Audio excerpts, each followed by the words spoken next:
जय माता दी। जय माँ कामाख्या।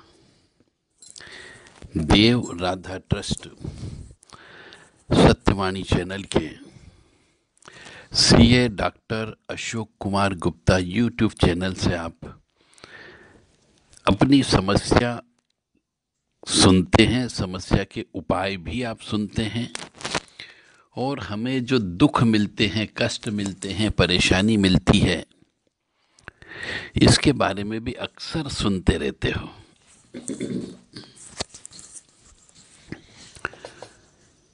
मनुष्य को यह गांठ बांध लेना चाहिए, हर मनुष्य को, कि अपने सुख दुख जो उसको मिलते हैं उसका कारण, रीजन हम स्वयं ही होते हैं। ईश्वर कहता मैं कुछ नहीं करता, मैं तो सिर्फ सृष्टि चलाता हूं। हम अपने ही कर्मों की जैसी खेती बोते हैं, हम अपने कर्मों से जैसे कर्म करते हैं, उन कर्मों का फल मैं देता हूं केवल, बस। कुछ फल हमें यहां पर मिल जाते हैं, कुछ फल हमें परलोक में मिलते हैं। इस जन्म में भी हम जो सुख और दुख पाते हैं वह सब हम अपने कर्मों के फल की वजह से पाते हैं। कोई मनुष्य पापी होता है, कोई मनुष्य पुण्यवान होता है।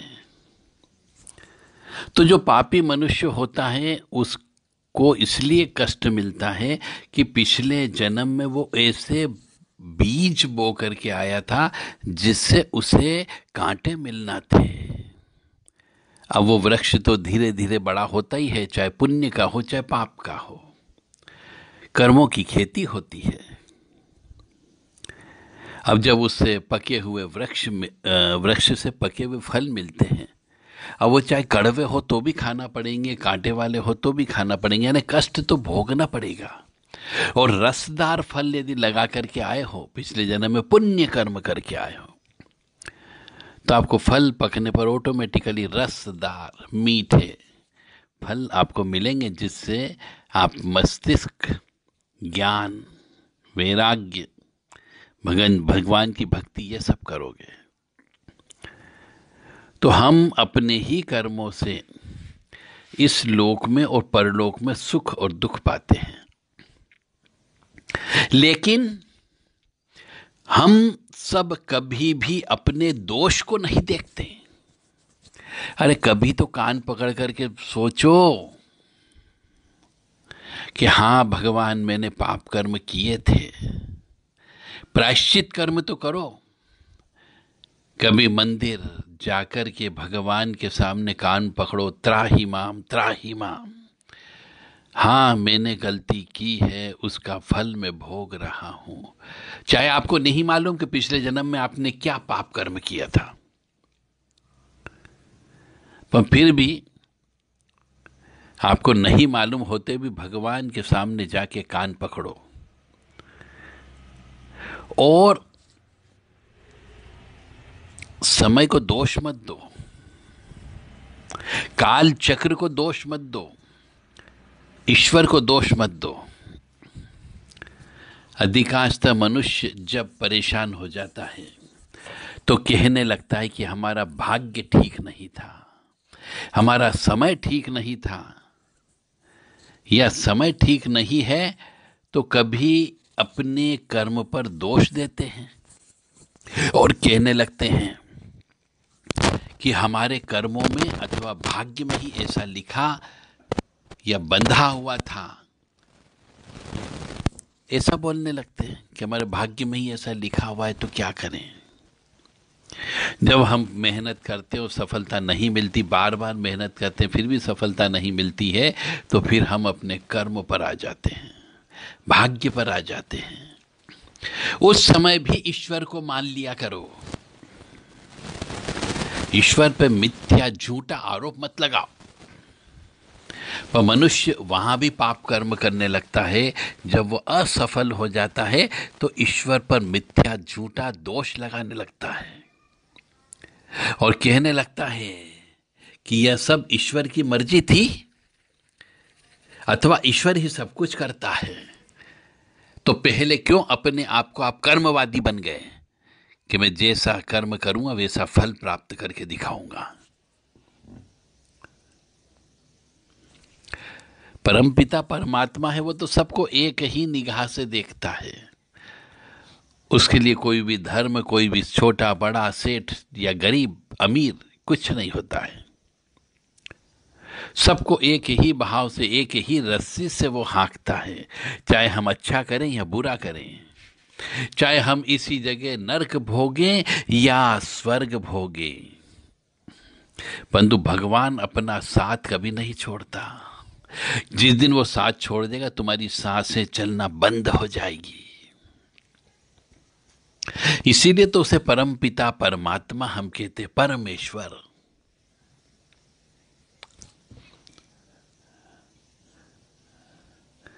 यानी कि हम जितने भी जीव जंतु, कीट पतंग, मनुष्य, पशु पक्षी सबको देखते हैं, ये समस्त चराचर जगत के जो मनुष्यों को देखते हैं, जीवों को देखते हैं, इन सब के अंदर एक न एक आत्मा का वास है।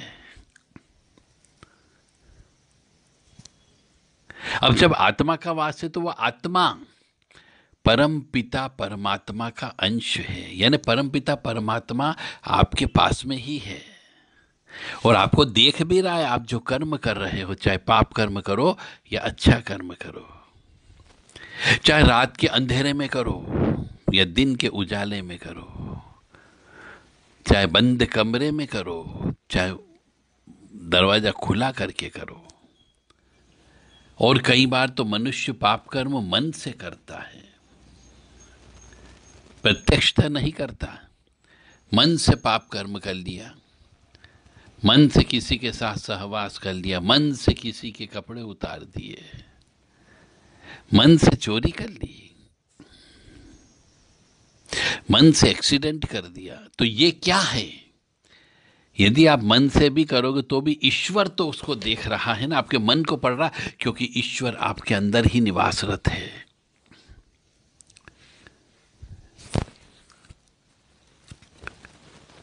तो मनुष्य के, जीव के जो दुख और सुख मिलते हैं, यह सब पिछले जन्म के कर्म के आधार पर मिलते हैं। कई बार मनुष्य को दुख मोह की वजह से होता है, और ये मोह जो है श्री हरि विष्णु अपनी लीला के माध्यम से उत्पन्न करते हैं। और जो इस सत्य को नहीं जानता वह मोह में उलझ करके दुख पाता है।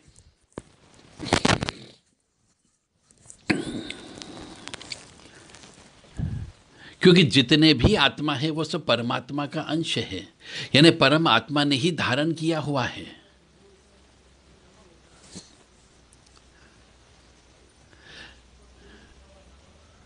यह नहीं मानते हैं, और स्त्री पुरुष, देव राक्षस, जीव जंतु, पशु पक्षी, जड़ चेतन, ये भेद रखते हैं सब, जबकि सब में वही जीव आत्मा है, वही में, उसी में ही ईश्वर है, उसी में ही आत्मा का वास है। पशु पक्षी में भी आत्मा है, वृक्षों में भी आत्मा है, जड़ में भी है, चेतनता में भी है। सब एक ही है, सभी ईश्वर की माया है। और तभी से माया से मोहित हुए माने जाते हैं, और इसी मोह के कारण यानी जन्म और मरण, इस नाना योनियों के चक्कर में पड़ते जाते हैं, सिर्फ मोह माया की वजह से। तो आदरणीय, आप सभी से विनम्र निवेदन है कि हर मनुष्य के शरीर के अंदर परमात्मा का वास है, और हम जो है ये 10 विकार जो उत्पन्न हो जाते हैं, ये 10 विकारों की वजह से हमें कष्ट की प्राप्ति होती है। अब कौन कौन से 10 विकार? काम, क्रोध, लोभ, मोह, मद, मत्सर, ईर्ष्या, तृष्णा, राग, द्वेष, ये 10 विकार होते हैं। ममता होती है, वासना होती है।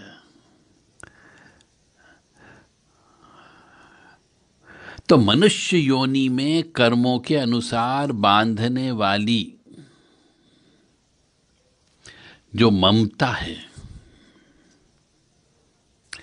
वह अन्य सब योनियों में तो केवल हम पिछले जन्म के कर्मों के फल को ही भोगने का अधिकार है, परंतु मनुष्य योनि में हम नवीन कर्म करके, नए कर्म करके हम अगला जन्म अपना सुधार सकते हैं। इसलिए कहा गया है, क्या कहा गया है कि पिछले जन्म के कर्मों को भोगते हैं, पिछले जन्म के कर्म की खेती उगाने के बाद में जो वृक्ष से हमें फल प्राप्त हो रहा है, वह जैसे तैसे खा लो। मीठे हो तो खाओ, कड़वे हो तो खाओ, यानी सुख दुख को भोग लो और उसके बाद में अच्छे कर्म करो, ताकि जो आपके साथ परमात्मा है वह आपको किसी अच्छी जगह पैदा होने में मदद करेगी। जय माता दी, जय मां कामाख्या। एक चीज हमेशा ध्यान रख लो, अपने सुख दुख का कारण हम स्वयं ही हैं, यह मान करके चलें। चाहे वो जवान हो, चाहे बच्चा हो, चाहे वृद्ध हो, चाहे वो प्रौढ़ अवस्था वाला हो, सब अपने अपने कर्मों का फल भोगते हैं, कोई अच्छा कोई बुरा। किसी में कर्मों का फल भोगने की इच्छा शक्ति, बहुत दृढ़ इच्छा शक्ति होती है, तो उसको ये खराब कर्म जो भोगता है वो भोगना खराब नहीं लगता है। जय माता दी, जय मां कामाख्या। देव राधा ट्रस्ट सत्यवाणी चैनल के माध्यम से जो मनुष्य हमारी इस आवाज को सुन रहा है या सुन रही है, एक स्पेशल ऑफर हमारे द्वारा वर्तमान में दिया जा रहा है। एक कोड नंबर हम आपको देने जा रहे हैं, जिसमें दुर्गा सप्तशती रहस्य नामक किताब, ये कोड नंबर और किताब का नाम देने पर और राशि लिखने पर आपको यह किताब उतनी ही राशि में दी जाएगी जो हम आपको बोल रहे हैं, कुरियर सहित। जो कोड नंबर है वह है 5.8 12.44। ये कोड नंबर आपको बोलना है, किताब का नाम बताना है दुर्गा सप्तशती रहस्य। यदि ये कोड नंबर लिख करके आप भेजते हैं तो दुर्गा सप्तशती रहस्य किताब केवल और केवल 800 रुपये में आपको दी जा रही है। और यह कोड नंबर केवल 24 घंटे के लिए अलाउ है। अभी जैसे हमने बोला है आपको, तो अगले इसी समय तक, यानी कि 30 नवंबर 2023 को 9 बजे, रात को 9 बजे तक आप ये पैसा जमा कर सकते हैं।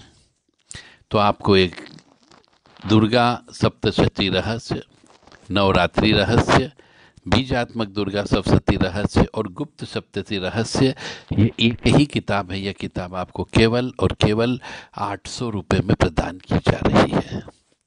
जय माता दी, जय मां कामाख्या, जय श्री महाकाल महाराज।